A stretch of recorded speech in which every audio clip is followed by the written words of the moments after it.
આચાર્યોને વંદન કરતા, ઉપાધ્યાયને વંદન કરતા, સર્વ સાધુને વંદન કરતા, સમ્યક દર્શન મુજને મળજો, સમ્યક જ્ઞાન મુજને મળજો, સમ્યક ચારિત્ર મુજને મળજો, નવપદની આરાધના કરતા,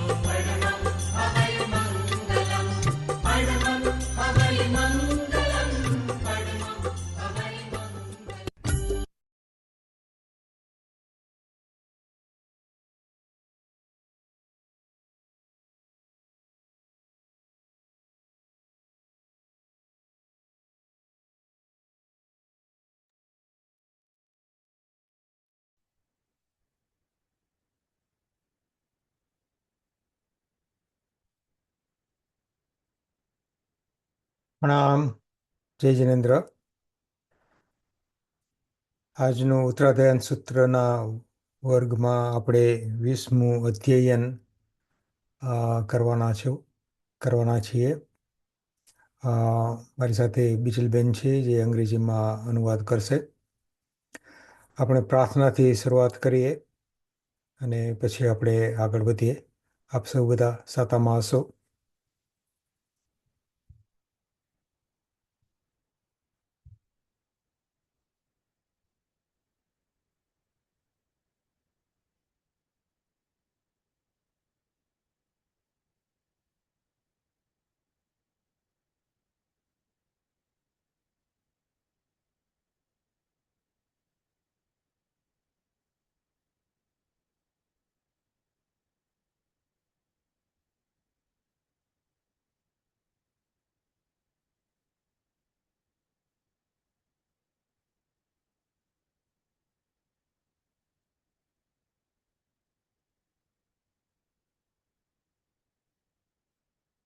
નમો યંતાણમ નમો સિદ્ધાણમ નમો આયર્યાણમ નમો ઉત્સાયાણમ નમો લોય સપ્પ સાહુણમ એસો પંચનમુક્કારો સપ્પ પાવપણાસણો મંગલાણં ચ સભ્યેસિમ ભડમં હવૈ મંગલમ. વીર સરસુરા સુરેન્દ્ર મહિતો વીરમુદા સંશ્રિતા વીરેણાભિયત સ્વકર્મણિ ચેયો વીરાય નિત્યમ નમઃ. વીરાતીર્થમિદં પ્રવૃતમતુલં વીરશુઘોરં તપો વીરે શ્રીધૃતિ કીર્તિકાંતિનિશ્ચય શ્રીવીરભદ્રં દિશ. કમઠે ધરણેન્દ્ર ચ શોચિतं કર્મ કુર્વતે પ્રભુસ્તુલ્ય મનોવૃત્તિ પાર્શ્વનાથ શ્રીયેસ્તુ વઃ.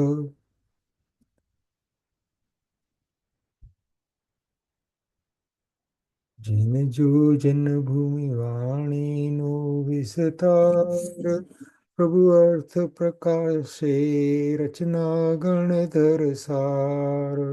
सुआगम सुनता छेदी छे गति चार जिन वचन वखाणी लीजे भवनो पार. अंगूठे अमृत वसी लब्धि तणा भंडार श्री गुरु गौतम समरिये मनवांछित फलदातार.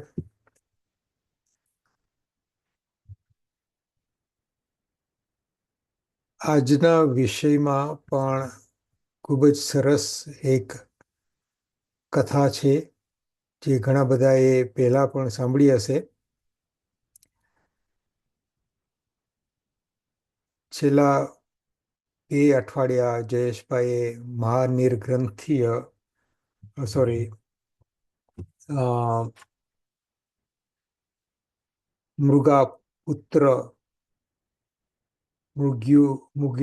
મૃગાપુત્રીય એ 19મું અધ્યયનનું વિવેચન કર્યું હતું. એ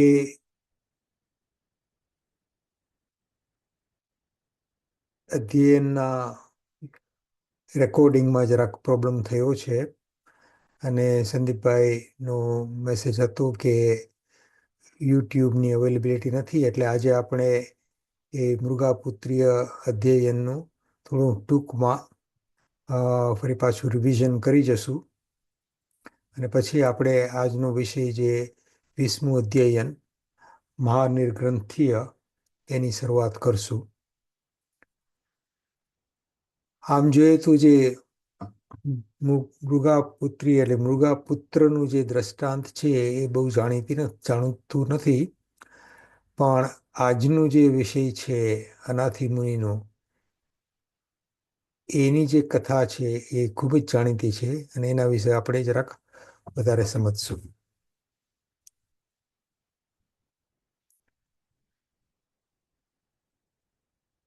19મું અધ્યયન મૃગાપુત્રીય.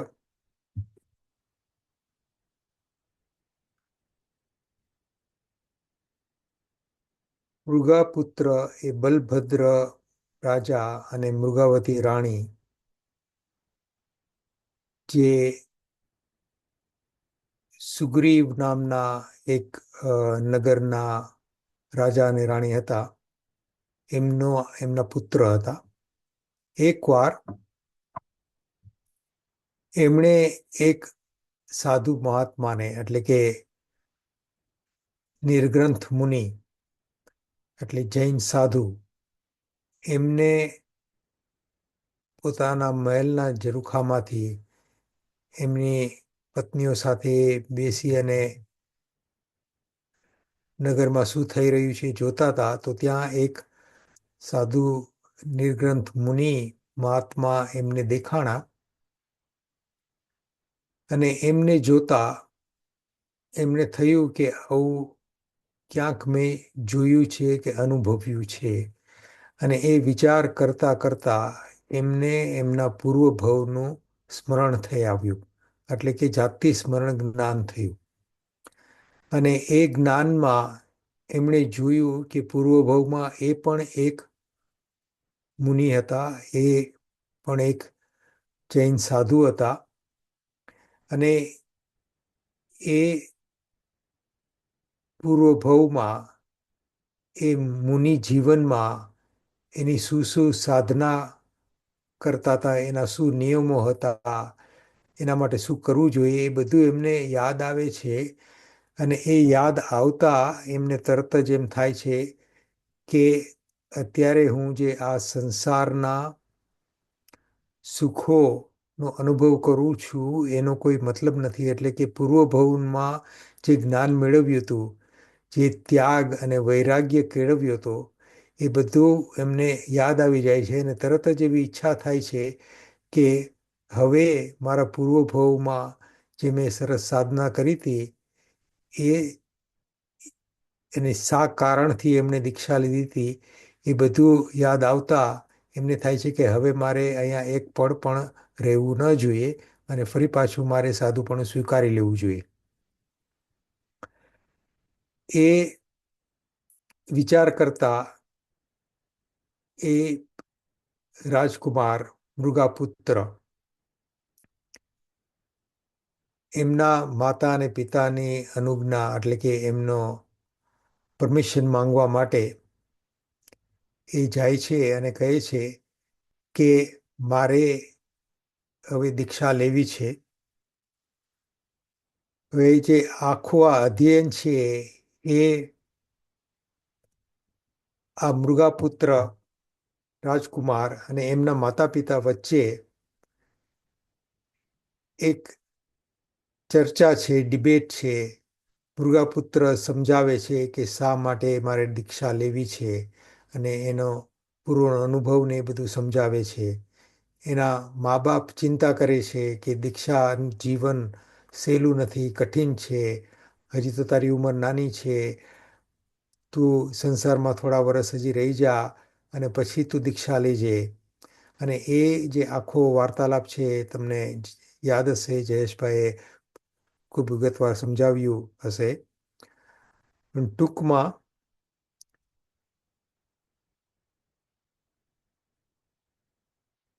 એનો અર્થ એ છે કે મૃગાપુત્ર મા બાપને સમજાવે છે કે આ મનુષ્ય જન્મ મળ્યો છે તો એના દ્વારા જેટલી બની શકે એટલી સાધના કરી અને આત્માનું કલ્યાણ કરવા માટે આપણે બધાએ સજ્જ રહેવું જોઈએ. અને એના માટે સંસારમાં રહીને સાધના થાય એના કરતાં કઈ ગુણી સારી અને ચડતી સાધના મુનિપણામાં થાય. કારણ કે શક્ય જ નથી કે સંસારીપણામાં ઘર-બાર ચલાવતા ધર્મની એવી સાધના થઈ શકે કે જેનાથી આત્માનું જલ્દી કલ્યાણ થઈ શકે.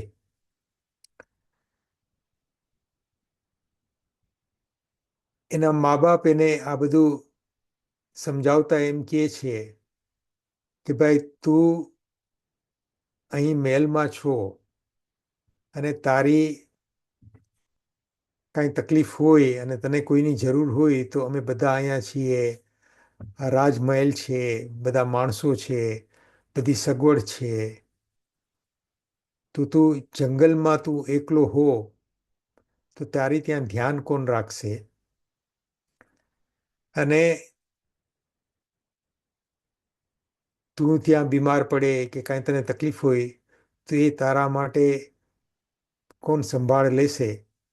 તો મૃગાપુત્ર, અને આ નામ મૃગ એટલે હરણ, એ દાખલો આપે છે કે જંગલમાં મૃગ એટલે કે હરણ અને બીજા પ્રાણીઓ હોય એ બધા પોતપોતાની મેળે જે એમને જરૂર પડે કે તકલીફ આવે એ સંભાળી લે છે. એમ મુનિ પણ એકલો જો વિહાર કરતો હોય તો એ પણ સંભાળી લે. એટલે એના ઉપરથી એનું નામ અને આ અધ્યયનનું નામ પણ સાર્થક છે. એના મા બાપ એને ચિંતા કરતા કહે છે કે તને બીજું દુઃખ આવશે તો કેવી રીતે સહન કરીશ?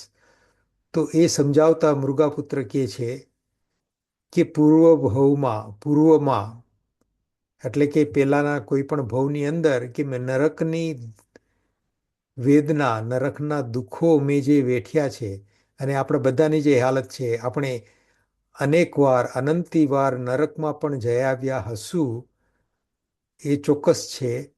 અને એ નરકના દુઃખો આપણે કોઈને યાદ નથી એટલે આપણે આ સંસારના સુખોથી વિરક્ત નથી પામી શકતા.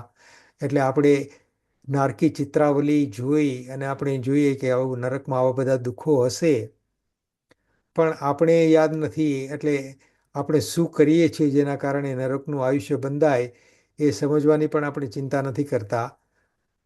પણ મૃગાપુત્રએ તો પોતાના જાતિ સ્મરણ જ્ઞાનમાં એ જે અનુભવ્યું હતું એનું વિગતવાર વર્ણન કરે છે. એના મા બાપને કહે છે કે આવા બધા દુઃખો હું અને બીજા આત્માઓ વેઠીને આવ્યા છે, તો એની કમ્પેરિઝનમાં, એના હિસાબમાં અહીંયા જે સંસારમાં સાધુપણામાં અને નિર્ગ્રંથ મુનિ તરીકે જે સાધારણ દુઃખો હોય એની તો કોઈ કિંમત જ નથી. એટલે એ કોઈ દુઃખ જ ન કહેવાય. The so-called suffering of an ascetic's life was not suffering at all. અને આ આસ્તે આસ્તે સમજાવતા મા બાપ માની જાય છે અને એને દીક્ષા લેવાની રજા આપે છે. અને મૃગાપુત્ર દીક્ષા લે છે. અને ત્યાર પછી આ અધ્યયનમાં એ દીક્ષા કઈ રીતે પાડે છે, એ કેવી સાધના કરે છે, અને છેલ્લે એ કહે છે કે એને ઉચ્ચ સાધના કરી અને એ અહીંયા છેલ્લે જે શબ્દ વાપરે છે એના ઉપરથી ચોક્કસ મને ખ્યાલ નથી આવતો કે એમની ગતિ શું થાય છે. પણ શાસ્ત્રકારે મૃગાપુત્રની સાધુચર્યા, સમતા તેમજ સાધુના ગુણોનો વિષયમાં ઉલ્લેખ કર્યો છે. અંતે મૃગાપુત્રની જેમ દરેક સાધુ સાધુની શ્રવણ સાધનાના પાલનનો સંકેત કર્યો છે, અને તે દ્વારા આચરિત શ્રમણ ધર્મનું સર્વોત્કૃષ્ટ ફળ પણ દર્શાવ્યું છે.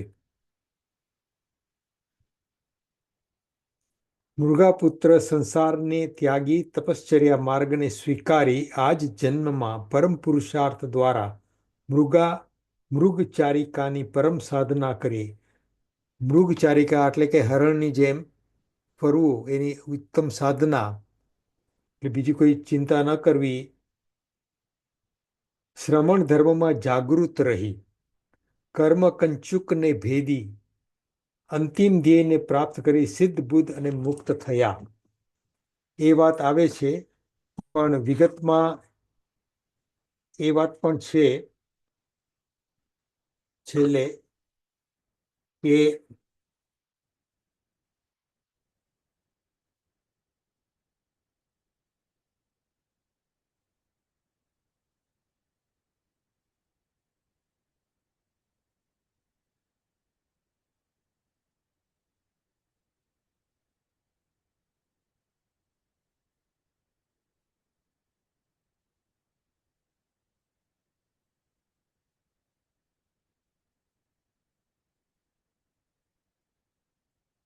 છેલ્લે એમ કહે છે કે એકાકી વિચરણ કરી જીન કલ્પ જેવી સાધનાની આરાધના કરી મોક્ષ ગયા. એકાકી એટલે એકલે. અત્યારે જેમ સાધુ મહારાજને એકલા વિહરવાની છૂટ નથી હોતી, આ કાળને બદલાઈ ગયો છે એના કારણે, પણ પહેલા સાધુ ભગવંતો એકલા પણ વિચરી શકતા, અને એ જે સાધના હતી એને જીન કલ્પ જેવી સાધના કહેતા હતા. અને એ પોતે પણ એકલા તૈયાર થઈ અને ઘોર જંગલમાં જઈને સાધના કરતા. એ ત્યારે એલાઉડ હતું. અને આમાં છેલ્લે લખે છે કે એ ત્યાં મોક્ષમાં જાય છે, પણ આગળ ક્યાંક એવું વિધાન હતું, એના ઉપરથી જરાક કન્ફ્યુઝન રહ્યું કે કદાચ મોક્ષમાં ગયા કે પછી અનુત્તર વિમાનમાં ગયા, એટલે કે ત્યાંથી બીજા ભવે મોક્ષમાં જાય. હવે આ વાત મૃગપુત્રની એમ છેલ્લે એમ પણ કહે છે કે એ અજિતનાથ ભગવાનના સમયમાં હશે, એટલે એમનું આયુષ્ય કેટલું હતું એ અનુમાન કરી શકાય કે કરોડો વર્ષનું આયુષ્ય હશે. એટલે ખૂબ જ લાંબુ આયુષ્ય હતું અને ખૂબ જ લાંબો સમય એમણે દીક્ષા પર્યાયમાં પાડ્યો હશે. તો આ જે મૃગપુત્રનું ચેપ્ટર હતું એ પૂરું કર્યું. બિચલબેન, તમારે બ્રીફલી ઇંગ્લિશમાં ટ્રાન્સલેટ કરી દેવું હોય તો પછી આપણે શરૂ કરીએ. Thank you Ajitbhai. પ્રણામ જય જીનેન્દ્ર બધાને. આપ સૌ સાતામાં હશો. So last week's session wasn't recorded, so we're just going to do a quick brief catch up on Adhyay 19, which was entitled Muga Putriya. So it was Mrugaputra was the son of a king Balbhadra and Queen Mrugavati in the city of Sugriv. And as he watched a Jain Muni one day, it triggered something within him, and he encountered Jati Smaran Gnan, which is he saw visions of his past life. And he recollected that it seemed very familiar to him. He remembered that he also was a Jain Muni in that life. And he remembered becoming detached from the worldly pleasures of his life as a Jain monk. So this ignited with him the desire to become a Jain Muni and to renounce all the pleasures of being a prince living in a royal family. And he sought permission from his parents to become a monk. But his parents were very concerned about him and thought, you know, how will you manage? Because a Jain Muni's lifestyle is full of hardship. There's no comforts which he would have encountered in his in his entire life living as a prince. So they were very, very concerned as to whether he would be able to survive it.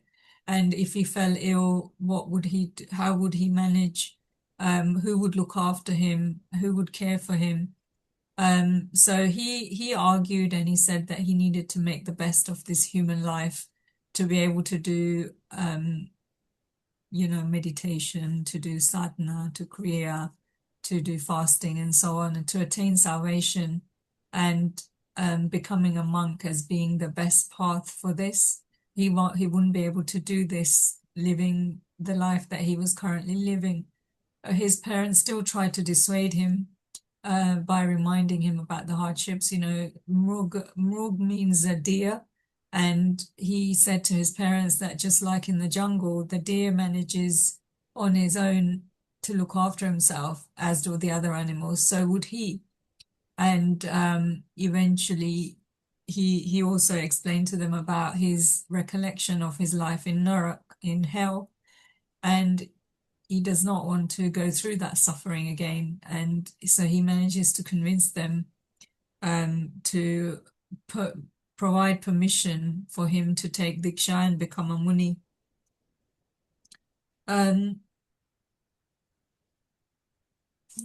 Those days, the monks used to travel alone. However, now, due to the nature and the circumstances, they usually travel in a group. So Mrugaputra, the time that this occurred was before the time of Ajitnath, when human lifespan used to be extremely large. So he would have lived a very, very long life. And he does achieve liberation and goes to moksha, but it's unclear whether it happened straight after this life or whether it happened after above a life he spent in heaven and then achieved it or not. So we're not entirely clear on that. Thank you. આભાર બીજબેન. હવે આપણે આજનું અધ્યયન શરૂ કરીએ. હવે આ જે અધ્યયન છે એ જાણીતું છે, અને એમાં જે કથા છે એ શ્રેણિક રાજાનું અનાથી મુનિ સાથેનું જે મિલન હતું એની કથા છે.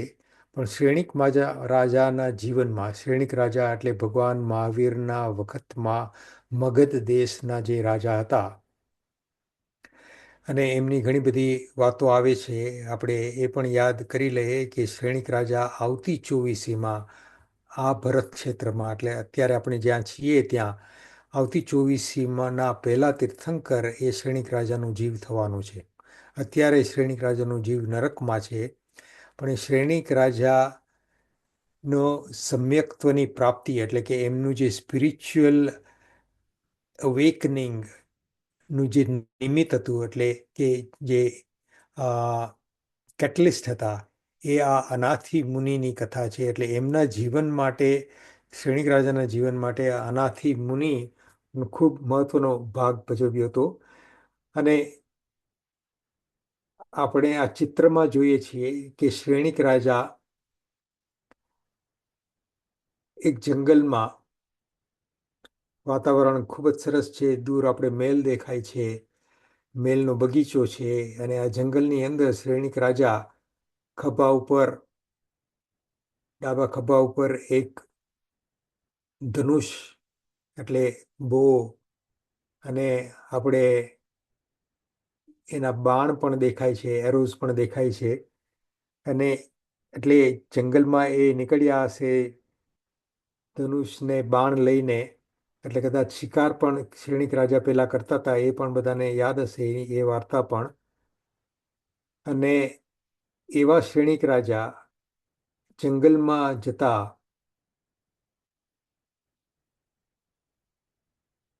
એક ખૂબ જ પ્રભાવશાળી, એટલે કે હેન્ડસમ, ખૂબ જ દેખાવડા, ખૂબ જ સ્વરૂપવાન, બધી રીતે એકદમ આકર્ષક લાગે એવા એક મુનિને એ જુએ છે. યુવાન છે, એટલે કે ઉંમરમાં, વયમાં ખૂબ જ નાના છે, અને બધી રીતે એકદમ સારા કુટુંબમાંથી ઘણું બધું સુખ જોઈને આવ્યા હોય એવું એની આકૃતિ જોતા જ શ્રેણિક રાજાને એમ થાય છે કે આ આટલી નાની ઉંમરમાં આવું બેકગ્રાઉન્ડ છે. કારણ કે એનો શ્રેણિક રાજા પણ ખૂબ જ ઇન્ટેલિજન્ટ હતા. એ બધું પારખી જાય છે એને જોતા, અને વિચાર કરે છે કે આ વ્યક્તિ આટલું બધું સુખ જોઈને આવ્યા હોય એવું લાગે છે, પણ છતાંય આ મુનિ વેશની અંદર જંગલમાં એ સાધના કરતા ઊભા છે. તો એનું રહસ્ય શું હશે કે કેમ એમણે આવી રીતે દીક્ષા લીધી હશે, અને એને જોઈને જ એકદમ એના પ્રભાવમાં આવે છે અને એના ઉપર એકદમ આદર થાય છે. એને હાથ જોડી નમન કરી દૂર ઊભા રહે. અહીં વાત આવે છે કે પ્રદક્ષિણા દે છે, અને પ્રદક્ષિણાનો અર્થ જુદી રીતે અહીંયા કરે છે કે કદાચ પ્રદક્ષિણા એટલે આપણે એમ માનીએ કે 3 વાર પ્રદક્ષિણા એમના ફરતે જવું, પણ અહીંયા કદાચ બીજો પણ અર્થ હોઈ શકે. પણ એમને આદરથી જોઈ, એને નમન કરી, અને જ્યાં સુધી એમનું ધ્યાન પૂરું ન થાય ત્યાં સુધી એ ઊભા રહે છે શાંતિથી, ઇન્ટરપ્ટ નથી કરતા. અને એ મુનિ આંખ ખોલી અને આમને જુએ છે, ત્યારે મુનિ હાથ જોડી એમને પૂછે છે કે આટલી નાની વયમાં તમે દીક્ષા લીધી એ જોઈ અને મને ખૂબ જ આશ્ચર્ય થાય છે. તમારી આ ઉંમર તો મોજ મજા કરવાની, સંસારના સુખો અનુભવવાની છે, અને તોય તમે આ મુનિ વેશ ધારણ કરીને આવ્યા છો, તો એનું શું કારણ છે? તો મુનિ એના જવાબમાં કહે છે કે હું અનાથ હતો અને સાવ અસહાય હતો. અનાથ એટલે કે મારો કોઈ નાથ નહોતો, મારી ધ્યાન રાખવાવાળું, મારા કોઈ ગાર્ડિયન્સ નહોતા, એટલે કે મને સિક્યુરિટી રહે એવું હું ઇનસિક્યોર હતો, અને હું અસહાય હતો, એટલે કે મારી પાસે કાંઈ થઈ શકે, મને કોઈ મદદ કરી શકે એવું કોઈ નહોતું. એટલે આવી સ્થિતિમાં હું નિર્ગ્રંથ મુનિ બન્યો છું. તો શ્રેણિક રાજા એના જવાબમાં શું કહે છે એ આપણે આગળ કરીએ એ પહેલા બિજલબેન આપણે અંગ્રેજીમાં જરાક ટ્રાન્સલેટ કરી દઈએ. Thank you, Ajitbhai. So our discussion for today is chapter 20, Maha Nirgranthiya, and we've touched on this previously, but it's about the dialogue between Shrenik Raja, who's come up many times before, and I'm sure most of you are familiar with, and Anathi Muni. Anathi Muni is somebody that's significantly influenced Shrenik Raja, as we'll find going forward. Shrenik Raja is currently in hell, and as he finishes that life, he will take birth as a human and become the first Tirthankar in the next 24 Tirthankars that will happen in the next Jovisi. So King Shrenik is out and about in a forest, and he has on him bow and arrows. So perhaps he was out hunting, and it's a beautiful scene. There's lots of birds and animals, and the forest is very lush. And he come across Anathi Muni, who is meditating under a tree. And in those days they had, particularly kings and princes or royal families, they had all these skills to be able to judge somebody just by their appearance or by their footprints or the lines on their hands. And this Muni was extremely attractive. Also, from looking at him, he gauged that he's come from a well brought up family, good values, and he's an incredibly well-to-do person. So he's wondering in his mind, why is this person taken Diksha and here in front of me as a Muni? But he is very respectful, and he pays his respects and obeisances to the Muni, and he waits patiently until the Muni opens his eyes in order to have a conversation with him. And he asks him that this is your by looking at you, the age that you're at is about experiencing the pleasures that life has to give. And I'm incredibly curious as to why you have taken Diksha and you are a Muni. And Anati Muni says to him that I was an orphan. I didn't have any guardians or anybody looking after me. He was insecure and helpless. And that's why he's become a Muni. And that was his response to King Shrenik. Thank you. અને king શ્રેણિક એના જવાબમાં શું બોલે છે એ આપણે સમજીએ. શ્રેણિક રાજા એમ કહે છે કે તમારું રૂપ, તમારું સશક્ત શરીર અને તમારા ગુણો જોતા તો એ ખ્યાલ આવે છે કે તમે અનાથ હોઈ જ ન શકો.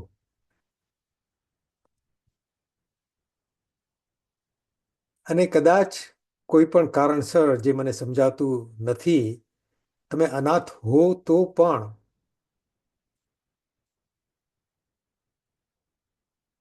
જીવનથી ઉદાસીન થઈ, જીવનથી કંટાળી અને દીક્ષા લેવી એ તો યોગ્ય ન કહેવાય. અને જો કદાચ તમારી પાસે કોઈ ન હોય ધ્યાન રાખવાવાળું, તો હું તમારો નાથ થાવ, એટલે કે તમારો ગાર્ડિયન થાવ, તમને બધી સગવડ કરી આપું, તમને મારા મહેલમાં રહેવા માટે જગ્યા કરી આપું, તમને અલગથી મહેલ આપું, તમને સંપત્તિ આપું, તમને જોઈએ એટલું સગવડ માટે તમને જે જોઈએ એ બધું હું તમને તૈયાર કરી આપું, જે તમને સુખી જીવન જીવવા માટે આખી જીવન તમને કાંઈ જરૂર ન પડે. અને રાજાનો વેશ જોઈને પણ મુનિ પામી જાય છે. મગજ અમુક બીજા વર્ઝનમાં આ વાત આવે છે કે શ્રેણિક રાજા આ મુનિની વાત સાંભળી કે હું અનાથ છું અને પોતે હું બધું કરી આપું એમ કહે છે.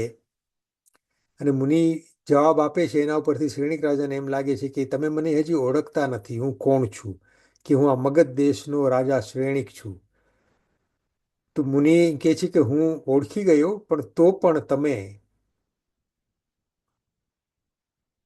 આનાથી મુનિ કહે છે કે હે રાજા, તમે જાતે જ અનાથ છો, અને તમે જો અનાથ છો તો તમે બીજાના નાથ કેમ થઈ શકો? કે તમે જ અસહાય છો, તમારી ઉપર કે તમે સિક્યોર રહી શકો, તમને કંઈ ચિંતા ન હોય એવી શક્યતા જ નથી, કે તમને સંપૂર્ણપણે તકલીફમાંથી કોઈ ઉગારી શકે એવી શક્યતા નથી. એટલે એ દ્રષ્ટિથી તમે પણ અનાથ છો, તો તમે બીજાના નાથ કેમ થઈ શકો? કે તમે જાતને સપોર્ટ ન કરો તો તમે બીજાને કઈ રીતે સપોર્ટ કરી શકો? અને શ્રેણિક રાજા કહે છે કે હું આ દેશનો રાજા છું, મારી પાસે અઢળક સંપત્તિ છે, અને હું અનાથ છું એવું તમે કેમ કહો છો? હવે એના જવાબમાં આનાથી મુનિ શું કહે છે એ આપણે અંગ્રેજીના અનુવાદ પછી સાંભળીએ. So King Shrenik says in response to Anati Muni that your beauty, your fitness, your virtues and your skills do not support your statement that you are anath, that you are an orphan. I just find it very hard to believe. And even if you are an orphan, why become a monk in desperation? You know, if you have no one, then I will be your nath. I will become your guardian. Come and stay at my palace, and I will provide you with palace, all the wealth, everything, every little need of yours will get looked after, and you can live very, very happily. And Anati Muni says, O king, you yourself are an orphan. You don't have anyone to look after you or come to your aid. And how can somebody who is an orphan become my guardian and support anybody else? And King Shrenik says to him that you don't know who I am, you don't recognize me. I am the king of this land. I have enormous wealth, and I have he has his army, he has all his people. How can you describe me as an orphan?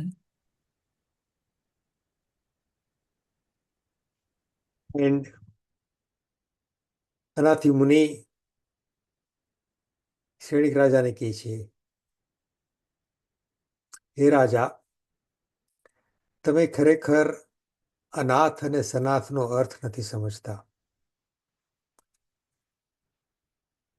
કે ધન સંપત્તિ, સુખ સાહેબી, કુટુંબ કબીલા એ બધા આપણી પાસે હોય તો એટલા માત્રથી એ વ્યક્તિ સનાથ એટલે કે એ બધા એની ધ્યાન રાખશે અને બધા એની તકલીફમાં મદદ કરશે, અને એનું દુઃખ કે કાંઈ તકલીફ હોય તો એ તકલીફ નિવારી લેશે, એ તકલીફ પૂરી કરી દેશે, એ તકલીફમાંથી ભાગ પડાવી લેશે, એવું બનતું નથી.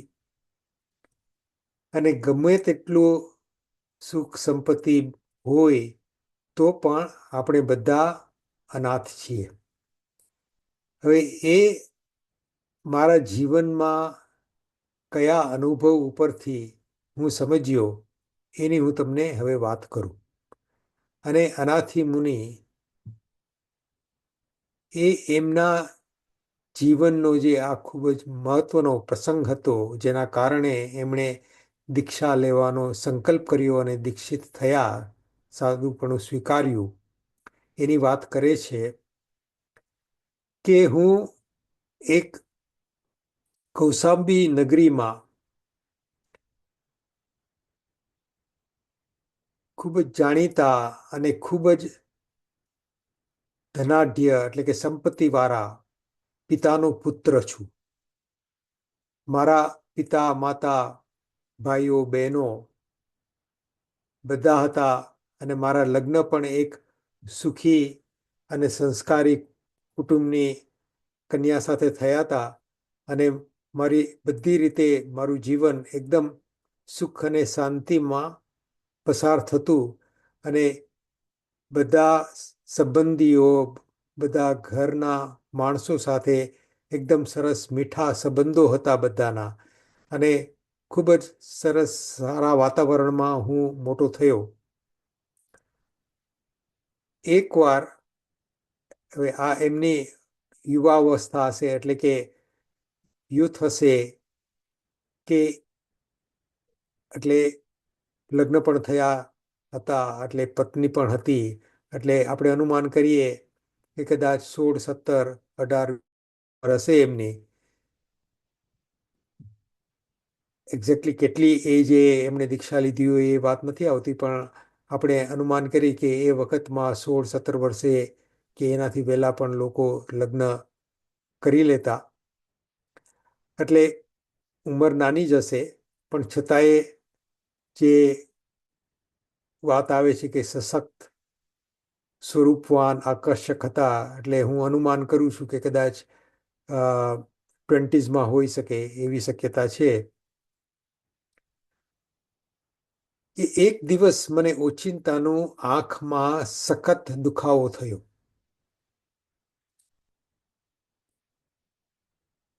અને એટલો ખરાબ એ દુખાવો હતો કે કોઈ પણ રીતે મારાથી એ સહન નહોતો થતો.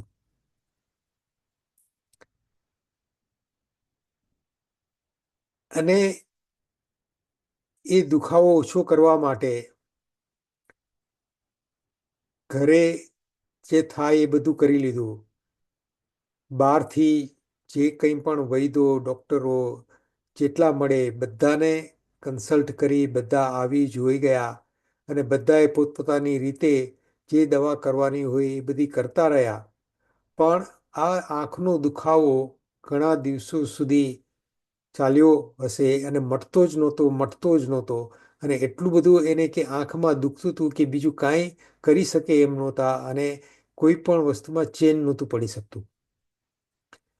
એ કે મારા માતા પિતા ભાઈઓ બહેનો બધા મારી ખૂબ જ ધ્યાન રાખતા, બધા મને જે જોઈએ એ બધું કરી દેતા. મારી પત્ની કોન્સ્ટન્ટલી મારી સાથે રહી અને મારાથી એનાથી જે થઈ શકે એ બધી સેવા કરી અને મારું દુઃખ ઓછું થાય એના માટે બધા કોશિશ કરતા. પણ છતાંય ઘણો વખત સુધી મારે આંખનો દુખાવો ગયો નહીં. અને હું એટલો બધો આ દુખાવાથી અને દુઃખથી થાક્યો હતો કે મને થયું કે હવે આ સહન થાય એમ નથી. પછી એ શું આગળ વિચાર કરે છે એ આપણે નેક્સ્ટ સ્લાઇડમાં જોશું. અહીંયા આ ચિત્રમાં તમે જોશો તો એક આંખ ઉપર એનો હાથ છે, બાજુમાં બધા કુટુંબીજનો બેઠા છે, સરસ ખાટલા ઉપર એ સૂતો છે, આજુબાજુમાં બધા કુટુંબીજનો છે. અને પછી એ ઉપરના ચિત્રમાં છે, પછી નીચેના ચિત્રમાં શું થાય છે એ આપણે નેક્સ્ટ સ્લાઇડમાં જોશું. બીજું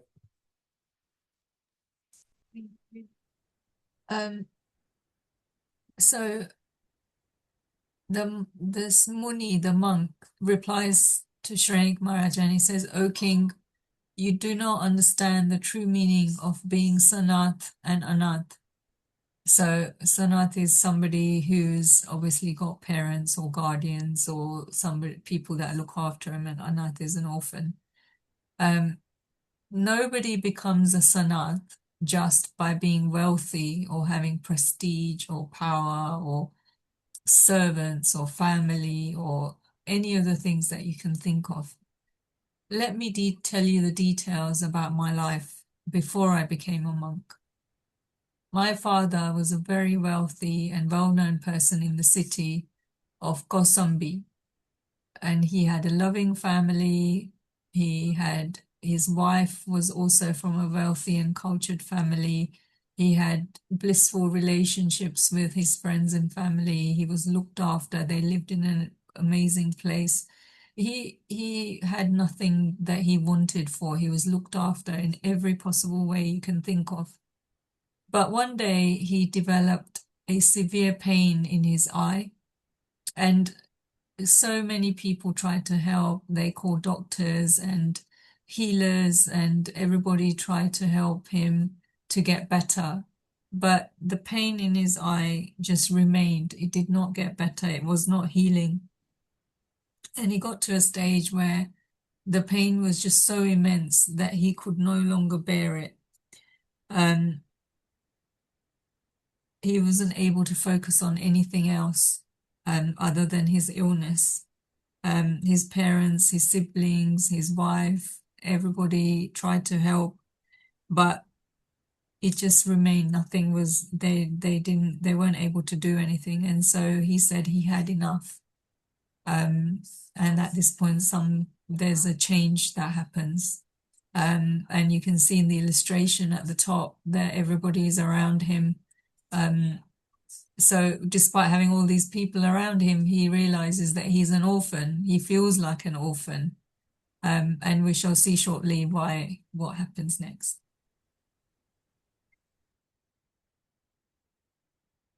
એક દિવસ અનાથી મુનિ કહે છે કે આ આંખના દુખાવાનો દર્દ કેટલા દિવસ સુધી સહન કરી, અને એક રાતે મને વિચાર આવ્યો કે મારી પાસે જે બધું છે એ કાંઈ કામનું નથી, કારણ કે મારી સંપત્તિ છે, મારા કુટુંબનો જે સહકાર છે, એમનો જે પ્રેમ છે, એમની જે સેવા છે, વૈદ્યો ડૉક્ટરો એ બધા જે મહેનત કરીને જે મને સારો કરવાની કોશિશ કરે છે, એ બધું હોવા છતાં પણ મને એમાંથી કાંઈ કામ નથી આવતું. અને હવે આના ઉપર ભરોસો રાખવો એ શાણપણનું કામ નથી. એટલે કે જો આ બધી વસ્તુ ઉપર ભરોસો રાખવું કે મને કોઈ પણ તકલીફમાંથી આ ઉગારશે, કે કોઈ પણ તકલીફ નાબૂદ કરી નાખશે એવો ભરોસો રાખવો એ શાણપણનું કામ નથી. કદાચ એવું બને કે એવી કોઈક દવા ક્યાંક હોય કે જેનાથી મારી આંખની તકલીફ ઓછી થઈ જાય, પણ મારા જે આત્માનું જે દુઃખ છે, જેને કારણે, જે કર્મોને કારણે અત્યારે મને આ દુઃખ આવ્યું છે, એના માટે તો એવી કોઈ દવા નથી કે જે હું મોઢેથી લઈ શકું અને એ દુઃખ અથવા તો એ જે આત્માના દુઃખ અને દોષો હોય એ એનાથી નીકળી જાય. કારણ કે બહારનું કાંઈ પણ છે એ મારા આત્માના દુઃખ દૂર કરી શકે એવી શક્યતા જ નથી. એ દુઃખ દૂર કરવા માટે જે સમજીને એણે એમ પણ વિચાર કર્યો હશે કે અત્યારે જે આ શરીરનું દુઃખ છે એ જે આત્માનું દુઃખ એટલે કે કર્મો જે ચોટેલા છે એ ઉદયમાં આવ્યા એટલે આ શરીરનું દુઃખ આવ્યું. હવે એ દુઃખ દૂર કરવા માટે મારે હવે નિર્ગ્રંથ મુનિ બની જવું જોઈએ, જે આ દુઃખ અને તકલીફનું મૂળ કારણ છે. એટલે કે આ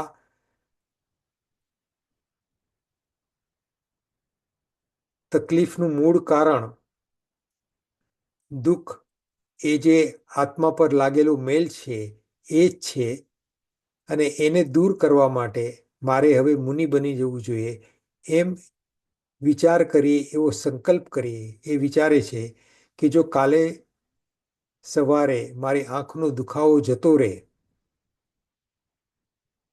તો હું કાલે દીક્ષા લઈ લઈશ.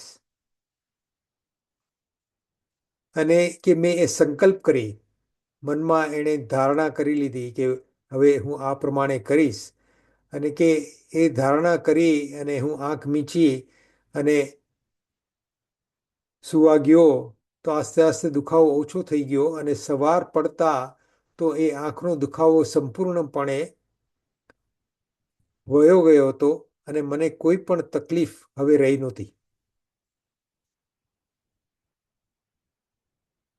અને ઓચિંતાનું રાતમાં જ આટલો વખતનો દુખાવો શાંત થઈ ગયો. અને પછી શું થાય છે એ હવે આપણે નેક્સ્ટ સ્લાઇડમાં જોશું. So he continued to explain to Shrenik Raja that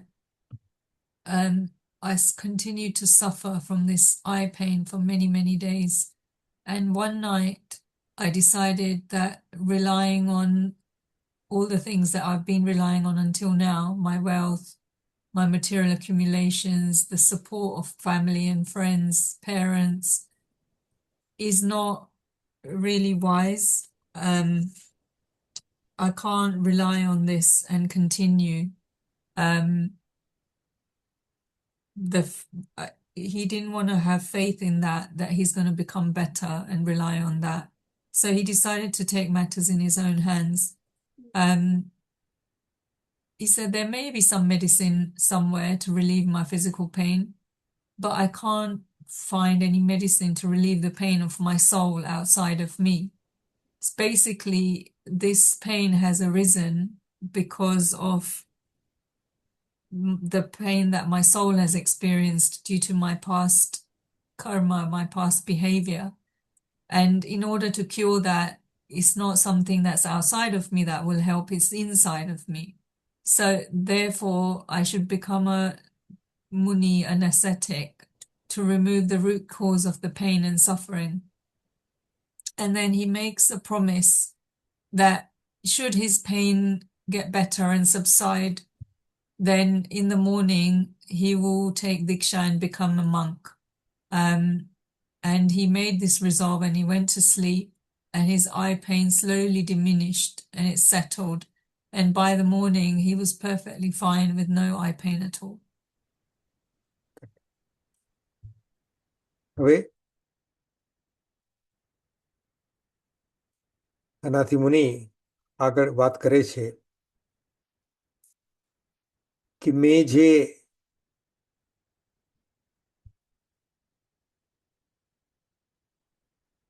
resolve કર્યું હતું, જે નક્કી કર્યું હતું મનમાં કે જો મારો દુખાવો જતો રહે તો હું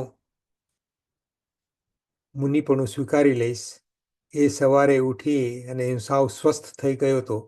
ત્યારે મારા માતા પિતાને અને કુટુંબીજનોને ભેગા કરી અને બધાને મેં કહ્યું કે હવે મારો આંખનો દુખાવો નથી અને મેં આ પ્રમાણે સંકલ્પ કરીને હું સૂતો અત્યારે સાવ સ્વસ્થ છું. એટલે મારે હવે નિર્ગ્રંથ મુનિ એટલે કે સાધુપણું સ્વીકારી લેવું છે, મારે દીક્ષા લેવી છે. અને કુટુંબીજનો આનાકાની કરે છે, છતાંય એમને બધાને સમજાવી અને આ કુમાર દીક્ષા લે છે. અને એમ શ્રેણિક રાજાને સમજાવે છે કે હે રાજા, એ દિવસથી હું સનાથ થઈ ગયો.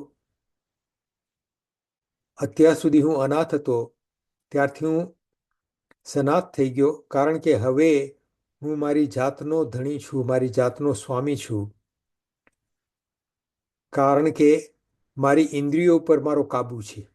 એટલે કે મારા આંખ, કાન, નાક, બધી ઇન્દ્રિયોના જે સુખો છે, એના જે પ્લેઝર્સ છે, એ બધા ઉપર હવે હું ડિપેન્ડન્ટ નથી. એટલે હવે એ બધું સારું મળે કે ખરાબ મળે એની કોઈ ચિંતા જ નથી, એની કોઈ મને અસર નથી થતી.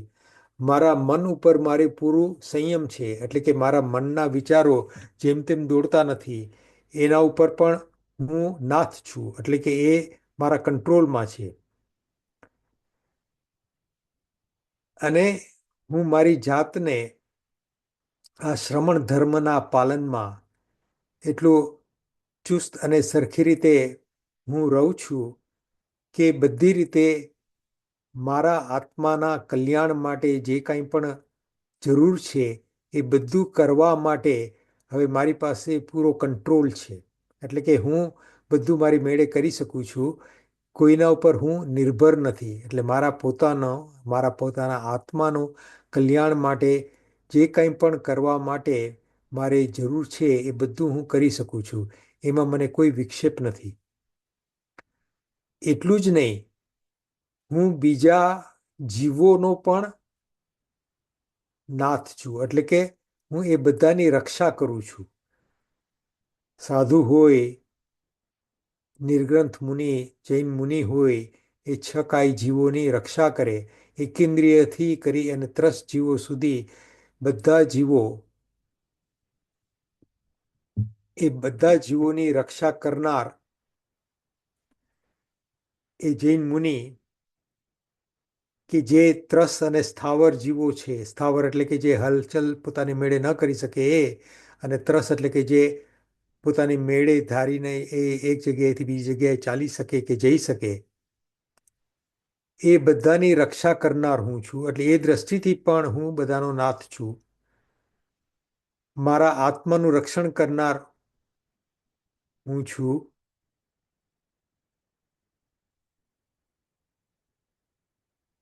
અને ભવિષ્યમાં મારી દુર્ગતિ થશે એવું આચરણ ન કરવું એ હું સમજુ છું. અને એ ન કરવા માટે મારી પાસે પૂરો કંટ્રોલ છે. એટલે એ દ્રષ્ટિથી પણ હું સનાથ છું. અને એ ઉપરાંત બીજા જીવોને પણ ઉપદેશ આપી અને આ જ માર્ગે વાળી અને એમને પણ સનાથ કરવા માટે હું સક્ષમ છું. કારણ કે એમની પણ દુર્ગતિ ન થાય એટલા માટે હું બીજાને પણ ઉપદેશ આપું છું. એટલે એ બધી દ્રષ્ટિથી હું હવે સનાથ છું, અનાથ નથી. ચાલો પછી આપણે છેલ્લી એક સ્લાઇડ પૂરી કરીએ. So the Muni continued,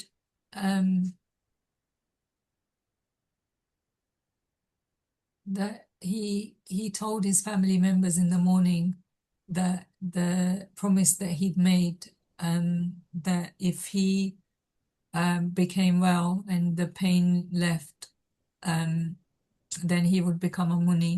The family members obviously were concerned and didn't want him to take this path, but he managed to persuade them, and with their permission he became he took Diksha and he became a Muni. And he explains to King Shrenik that in this way, O King, I became a Sanath from being an orphan, an Anath. This is by making this decision, I have become a Sanath. And he goes on to explain that I am my own master. I have control over my five senses and my mind. That he's not dependent on the pleasures of his senses anymore, and his thoughts are within his control. So he conducts himself to his own accord in the path of Shraman Dharma, and that control and that discipline will help him to stop going into Durgati, which is into the next life in hell. In addition to being in control of himself, he is protecting other life forms, whether they're mobile or immobile.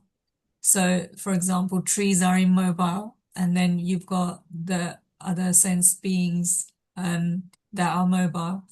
And he's capable of protecting his soul from a downfall, which I just mentioned, to sinful lives. And he can lead other souls who desire spiritual progress in the path of Dharma. So he can explain to them and prevent them from going to a bad life. So not only is he trying to save himself, but also other beings and other souls. So I am, from all perspectives now, no longer an orphan, I am a Sanath. શ્રેણિક રાજાને આ વાત સમજાવી કે અનાથતાનું બીજું પણ એક પાસું એ સમજાવે છે કે સાધુપણું સ્વીકાર્યા પછી પણ જો સાધુપણાના જે નિયમો છે એ બરાબર ન પાડે તો એ મુનિ પણ અનાથ થઈ જાય. જો ધ્યાન ન રાખે તો જે પંચ મહાવ્રત સરખી રીતે પાળવા માટે એ સક્ષમ ન હોય, એનું રહસ્ય ન સમજી અને એને પાડવા માટે પૂરી મહેનત ન કરે, એ સાધુપણામાં પણ રહી અને ઇન્દ્રિયોના વિષયોમાં એ ગરકાવ થઈ જાય, એ રસ લુલુપ થાય, એટલે કે એને ખાવા પીવામાં વધારે રસ પડવા માંડે અને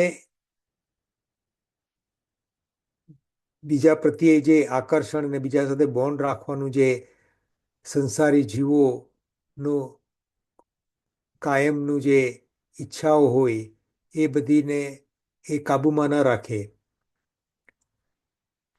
રાગ અને દ્વેષ કરતા રહે. આવા બધા કારણોથી સાધુપણામાં પણ અનાથતા હોવાની શક્યતા છે. તપ કરવામાં, સાધુ આચારમાં, જ્ઞાનાચાર, દર્શનાચાર, ચારિત્રાચાર, તપાચાર, વીર્યાચાર, એમાં પૂરેપૂરું સાવચેતી ન રાખે તો ત્યાં પણ એ અનાથ એટલે કે રસ્તો ખોઈ બેસવાની અને સંસારમાં ખોવાઈ જવાની શક્યતા છે. કે સાધુપણા સ્વીકારી લીધું એટલે કે માથે મુંડન કરાવી દીધું એટલા માત્રથી જ માણસ સાધુ નથી થઈ જતો, કે સાધુપણાના જે નિયમો છે એ પાળવા માટે એને પૂરેપૂરી ધ્યાન રાખવી પડે. અને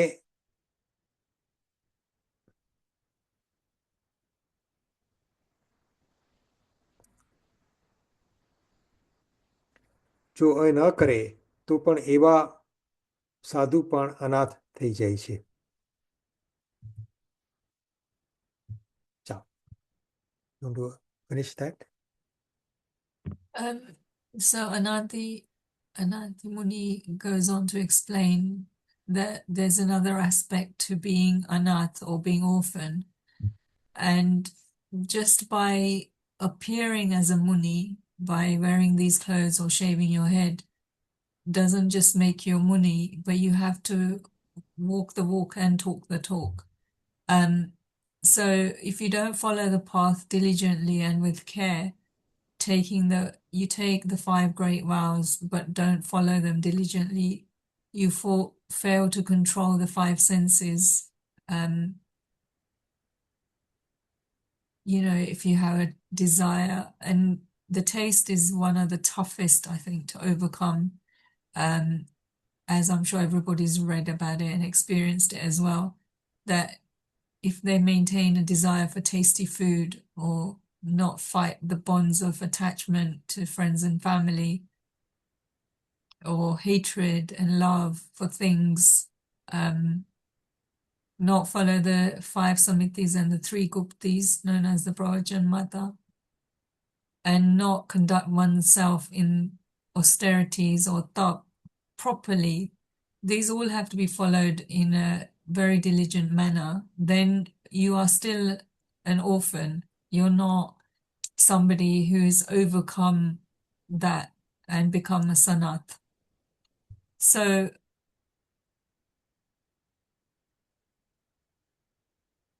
that basically is not just about the appearance, it's also following it through in every aspect in order to be able to progress spiritually. હવે આ બધી વાત સાંભળી અને શ્રેણિક રાજા ખૂબ જ પ્રભાવિત થાય છે અને એ ભક્તિભાવથી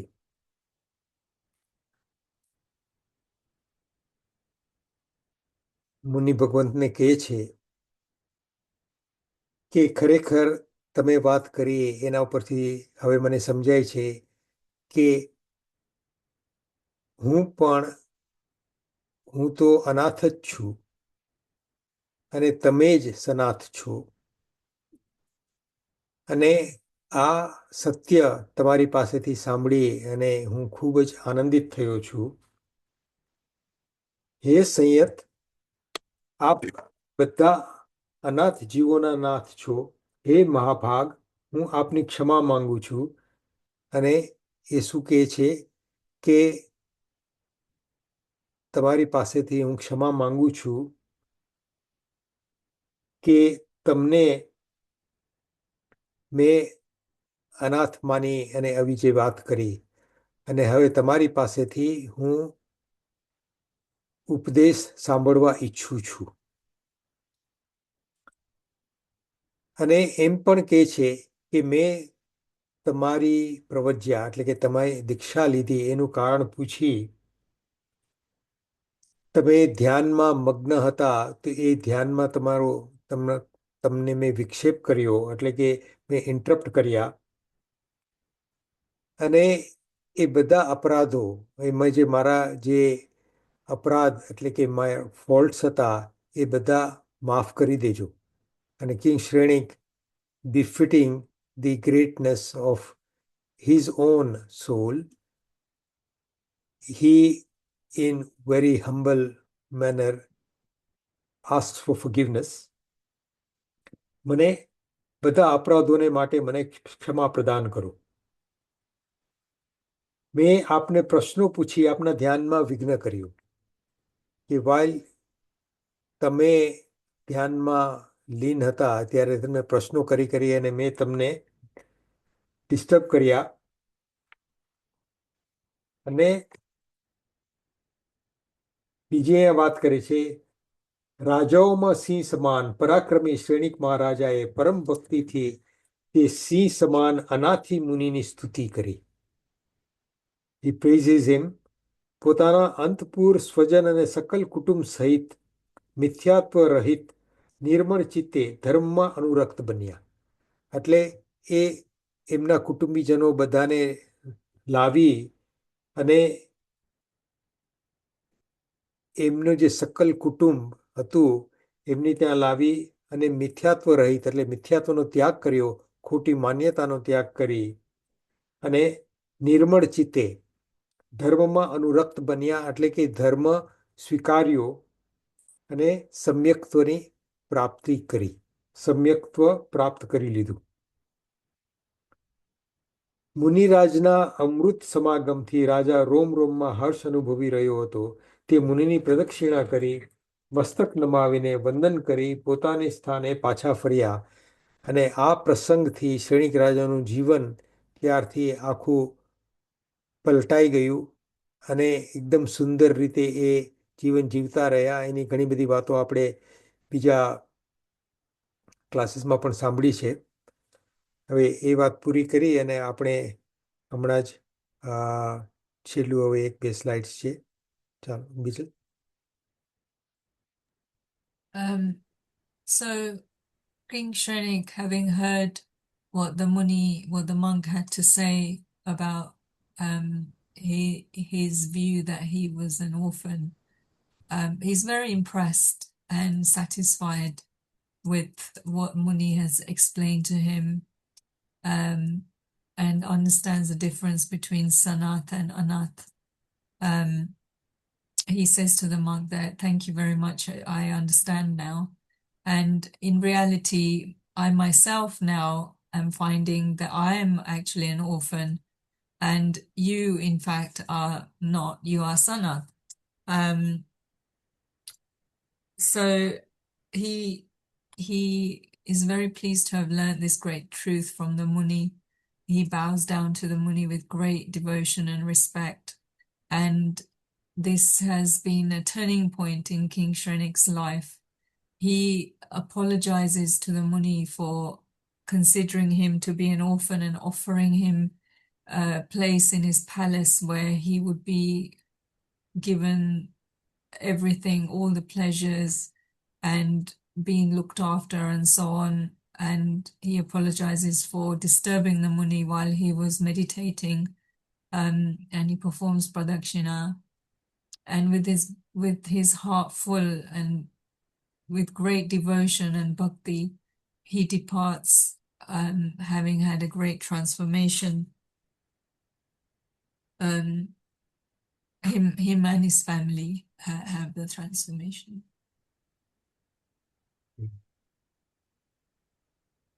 Bijal, do you want to share that last slide? You can bring that up while we, Darshnaben, do you want to play that audio video? આપણે આનાથી મુનિ ઉપર ઘણી બધી સજ્જાઈઓ છે.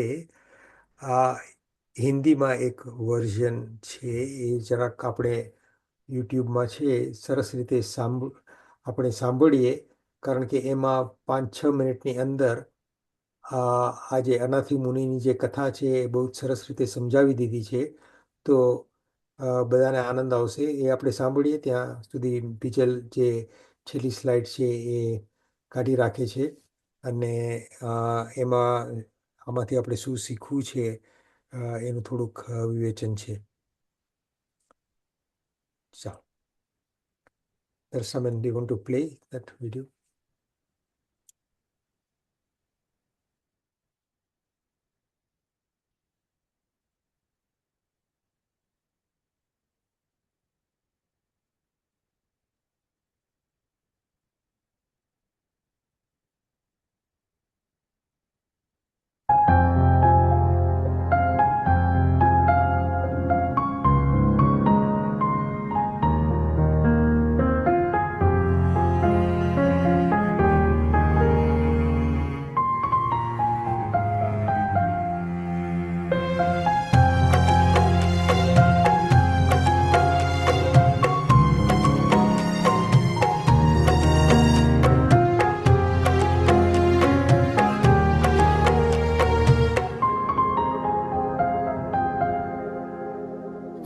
मगध देश के राजन, क्या मौत भी तेरे हाथ है। मेरी क्या करेगा पालना, राजन तू खुद ही अनाथ है। ओ मगध देश के राजन, क्या मौत भी तेरे हाथ है।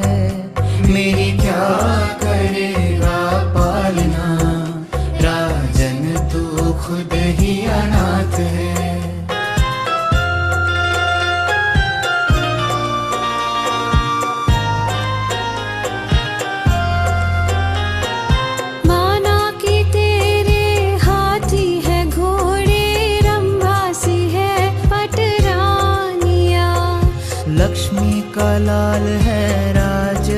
विशाल है, वैभव में बीते जवानियाँ। पर एक सुनाऊं तुझे बात है, जरा सुनना तू ध्यान के साथ है। मेरी क्या करेगा पालना, राजन तू खुद ही अनाथ है।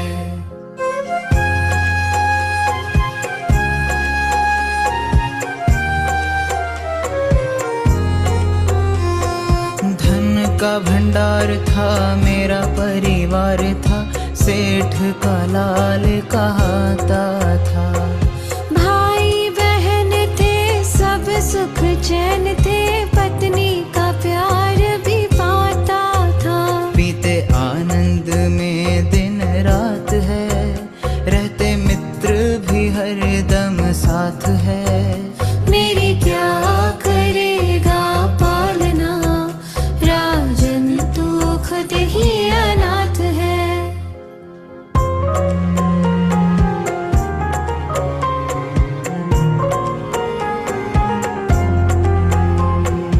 एक दिवस हुई वेदना भारी, रोग ने आकर घेर लिया। भग दौड़ मच गई, कतारें लग गई, वैद्यों ने आ उपचार किया। कोई अंग दबाते दिन रात है, कोई देवों को जोड़ते हाथ है। मेरी क्या करेगा पालना, राजन तू खुद ही अनाथ है।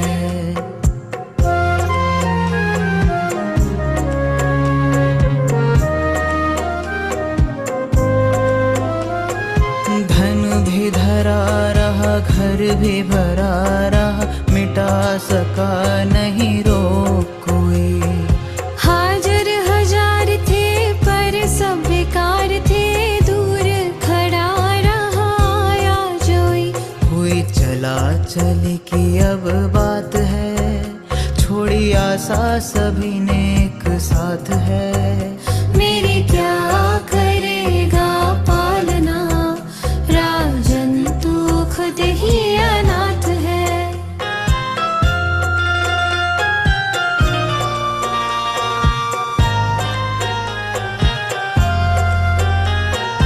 इतने में एक भावना जागी, प्रभु को मैंने याद किया। रोग को निवार दे, बिगड़ी सुधार दे, साथ में प्रणय धार लिया। छोड़ूं सब जगत का साथ है, अब तू ही प्रभु मम नाथ है। मेरी क्या करेगा पालना, राजन तू खुद ही अनाथ है।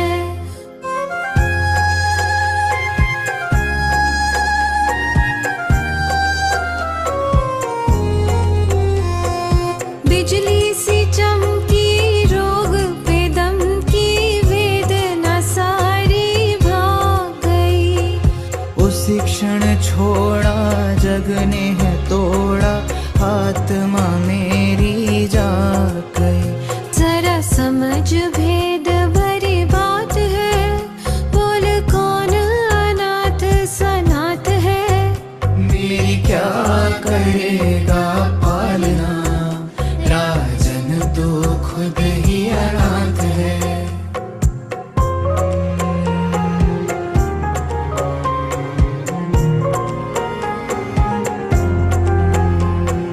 ज्ञान ज्योति जागे, श्रेणिक सौभागे, समकित व्रत आराध लिया। जीवों की दया कर, धर्म दलाली कर, गोत्र तीर्थंकर बांध लिया।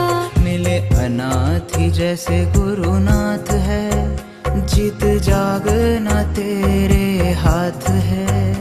मेरी क्या करेगा पालना, राजन तू खुद ही अनाथ है।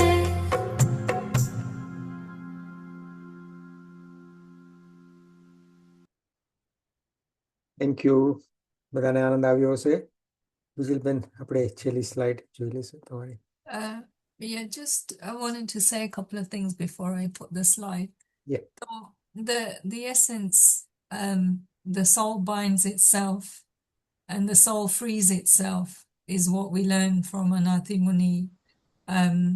He saw his previous lives where he had bound, and then in this life he himself is trying to free what had been bound. No one else can do either, not a king, not a god, not even a guru. And this isn't harsh teaching, it's the most compassionate teaching because it returns all the power to the soul back itself. If there's a single flame you can imagine burning steadily, unsupported, no lamp, no wind, no hand protecting it, the flame is a liberated soul, like described in this chapter. There's non-dependence. That's the mark of freedom, which Anathi Muni did not want to depend on any of his friends or family or wealth. It repeatedly, in this chapter, support is being removed. Support of wealth, support of status, of rituals, of endurance, of pride, of recognition. Because anything that we need can be taken away. And anything that can be taken away cannot be liberation because it's not permanent. So if we imagine a path that ends not in a destination, but like in an open sky, footprints stop, but the sky remains. You know, as we depart from this body, our footprints will stop, but the sky will always be there. So liberation is not actually reaching somewhere. It's not a physical destination. It's the ending of dependence. And there's a nice little thing that I found, which I'd like to share.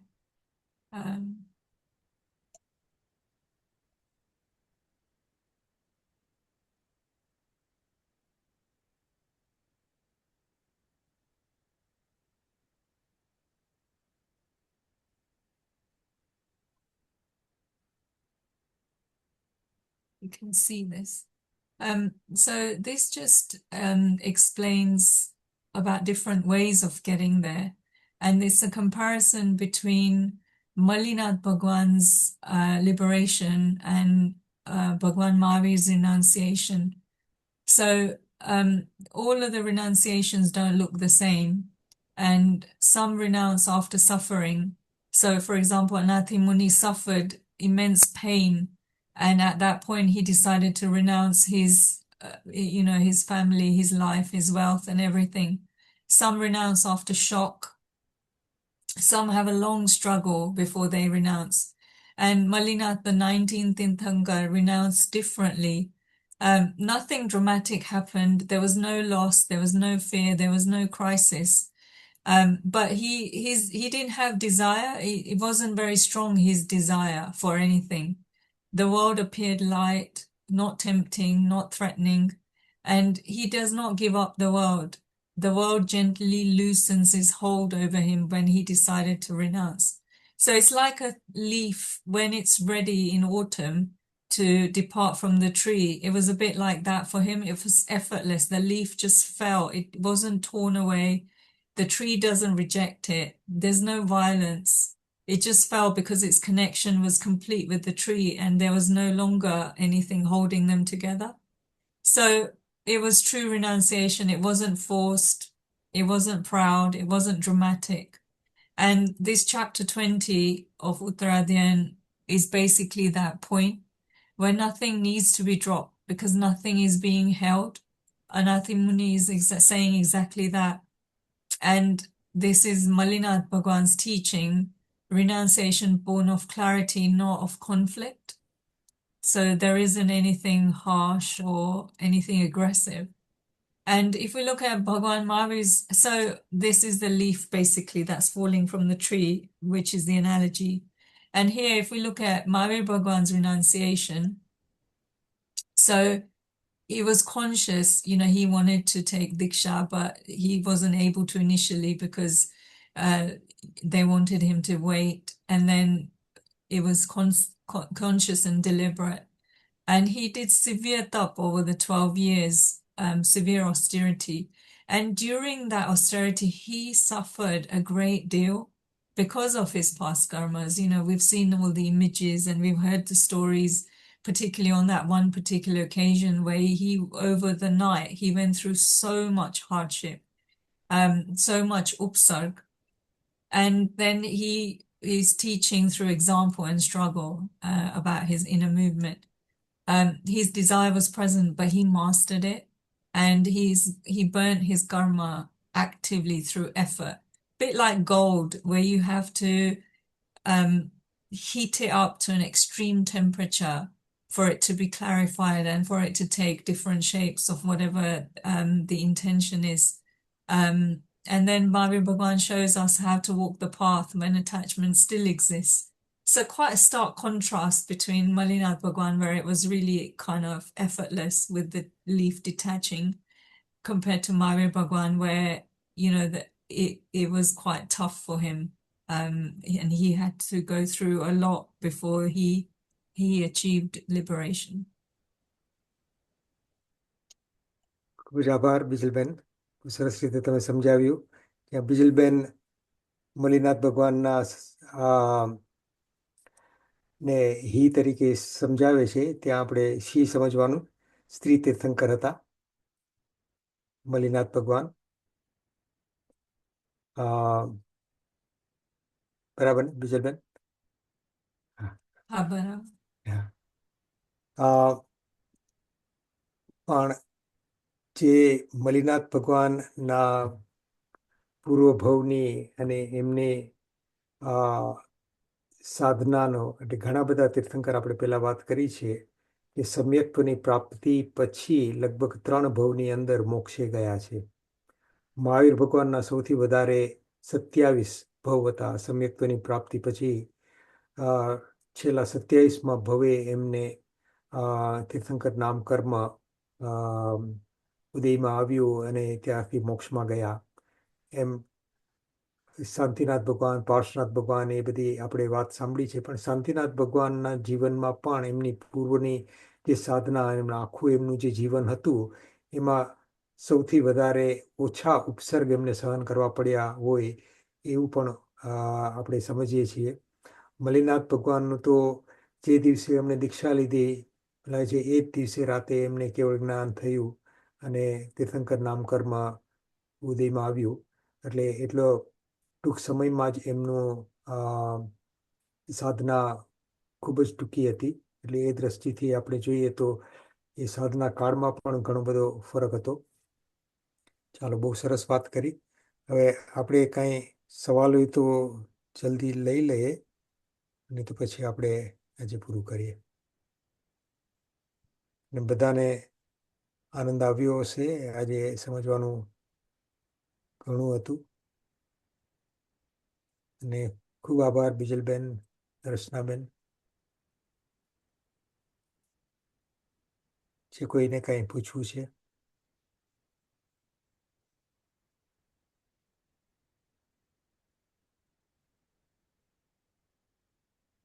Video unmute કરી શકો છો અથવા તો chat ઉપર કાંઈ મૂકો.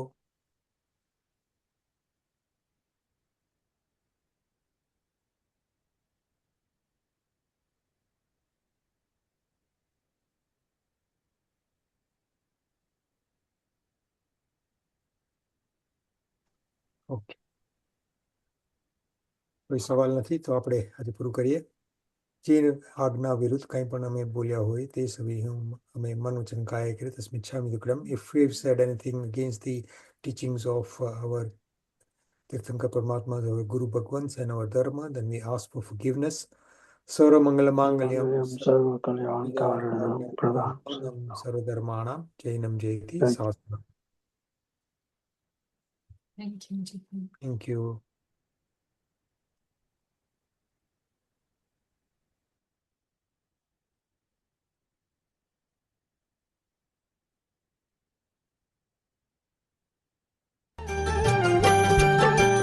હરિહંત પ્રભુના દર્શન કરતા સિદ્ધ પ્રભુના દર્શન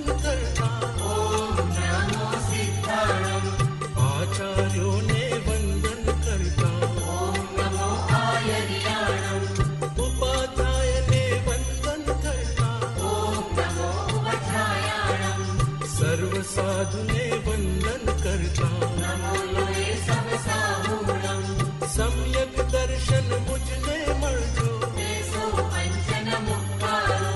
સમ્યક જ્ઞાન મુજને મળજો સમ્યક ચારિત્ર મુજને મળજો What came out 15 minutes before we got in. There's a teaching for Papa. There's a teaching